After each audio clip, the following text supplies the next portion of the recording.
Hello friends, welcome to my channel. You are meeting Blessing Udochi Emeralds of Emeralds'apparel. If this is your first time of dropping by in my channel, I want you to sit put. Get a pen and paper because you are going to get value in this video. And also, if you are my subscriber, please don't also forget to stay put because it's going to be a well-detailed video that's going to guide you on how to take accurate body measurement for a dress. And this will help you that you not have issue with making outfits for your client or them complaining this is that or that is this. So please don't forget to stay put. And if you have not subscribed to my channel, please try to click on the subscribe button. And if you find value in this video, give me a thumbs up. Also, don't forget to click on the notification button because this will enable you to get notified whenever I post new video. Now let's go right into the channel. So the first thing I'm going to be doing now, I'm going to be taking my mannequin's shoulder measurement. Now this is how to take shoulder measurement. You can ask your client, or you check your client's shoulder. For mine, there is a bone here that guides me to know, oh, this is where my shoulder bone is. So I will place my tape from one shoulder bone to the other shoulder bone. It worked perfectly for me. Now the next measurement where we are going to be taking is the bust measurement. Now the bust measurement is, you place your tape like so on the fuller part of the bust. Bring it towards the other end. Don't forget, bring it towards the other side. Make sure you don't make your hand to be in the front because some clients might not be comfortable with you placing your hand around their boobs. Now the next measurement we are going to be taking is from shoulder to bust point. You can call it shoulder to apex, you can call it shoulder to bust point, whichever one works for you. Now from shoulder to the bust point, please ask your client where they want or where their bust point or their apex is located. Because with their bra, some people wear foam bra, or some people their bra they wear might not allow you to get access to that place. So you don't want to guess or assume. So it is right to ask this question. It is better to do the right thing and ask the question than to make the wrong outfit. So when you ask this question, it will enable you to know where your client's apex is or shoulder to nipple point. Now, for my mannequin, the shoulder to nipple point is 10.5. Now the next measurement I'm going to be taking is from one nipple point to the other nipple point. It can also be called bust span. Ensure you ask your client, please place your hand on your bust span so that I can take accurate measurement. This will help you. Now the next thing you're going to be doing is to take measurement from the shoulder to the person under bust. My mannequin under bust is 13.5. Now the reason you really need this measurement is when you are putting a bustier or a bra cup, like this ready-made bra cup in the person's outfit, you want it to sit in a proper spot, in a proper position.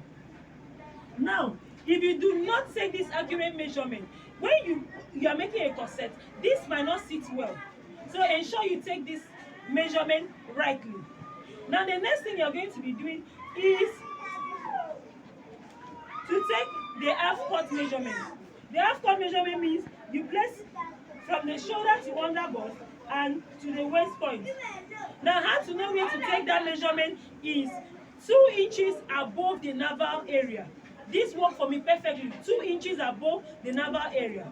But if your client wants it lower, you can just make 1 inch above the navel area.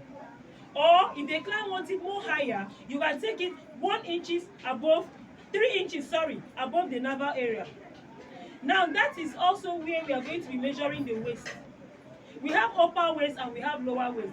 But I'm going to be measuring the upper waist because we are making a dress.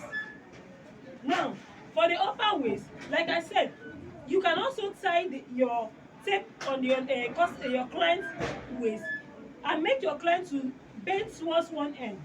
Now you see this fold here. This fold gives you a guide to know that this is the proper place to measure. So you measure the waist like so, making it firm.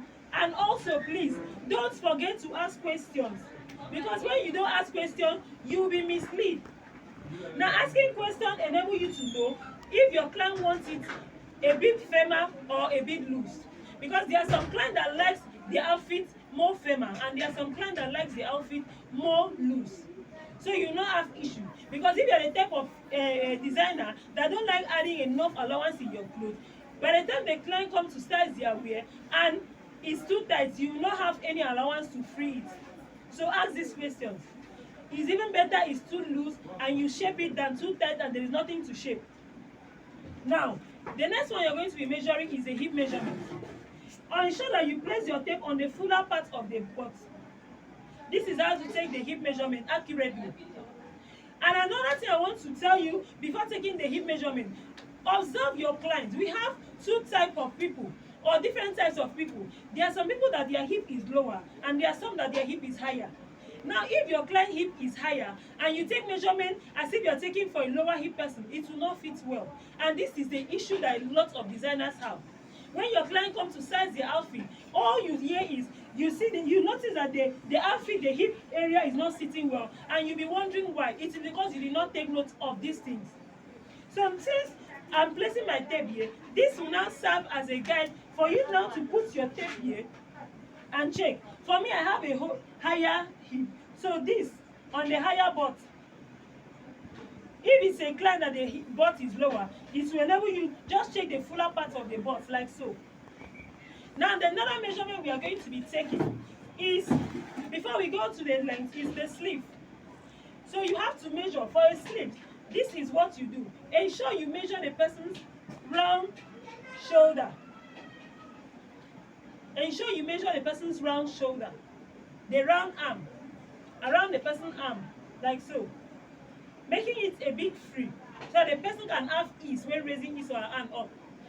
Then you measure, depending on where the length of the sleeve is going to be, you keep measuring till you get what you want. And if it's a long sleeve, please ensure you measure this point. And when measuring this point, if it's a stretchy material, you can make it firm. But if it's a non-stretchy material, make it a bit loose so that the person can have access to freeing or bringing out the dress or the garment. Now, the next thing is to measure the length. Ensure you put your tape on this bone. You can see this bone. Ensure you put your tape on this bone. Place your tape like so and measure it to wherever the person wants the hand or the sleeve length to be. Now, the next thing we are going to be measuring or taking measurement for is from shoulder to the person's length.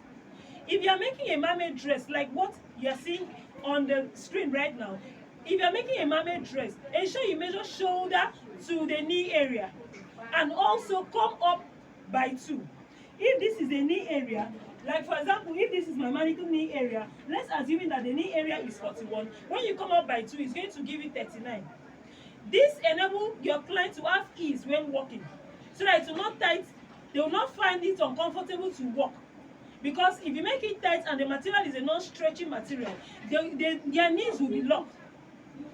Now, if you are making a straight dress that is going to have a slit behind, ensure a slit on overlap. Ensure you ask your client where they want their slit opening to start or where you want it to end. You take measurement like so to wherever you want it to end. Now, another bonus point that I want to give here is, if you are taking measurement for the person's waist, the front part should always be longer. That's the half cut. The front part should be longer than the back cut. Because if you don't do this, if you are making an outfit that you're going to input zipper, you will notice folding. It will have bulging, like what you're seeing on the screen here. It will have these kind of issues. Also, if you're making a flare dress, I don't know if you observe, when making a flare dress, you observe that the outfit, the back part is kind of looking longer and the front is looking longer. Meanwhile, the two outfits, you make them equally. These are the reasons why you have this issue. So ensure that you take note of this, and also always minus 2 inches from your half cut for the back. The front will be 16, let the back be 14. I just hope I've been able to help you with this tutorial. Now, if you have any question that you want to ask or any measurement you want me to take for you, please don't forget to drop it in the comment section, because this will enable me to pick the next tutorial I'm going to make from the question I am getting in the inbox. So please don't forget to drop your question, and also don't forget to share this video If you find it valuable, don't also forget to give me a thumbs up and like. I love you so much, and I would like to see you in my next video. Bye till we meet again. I think this one is better. Yes.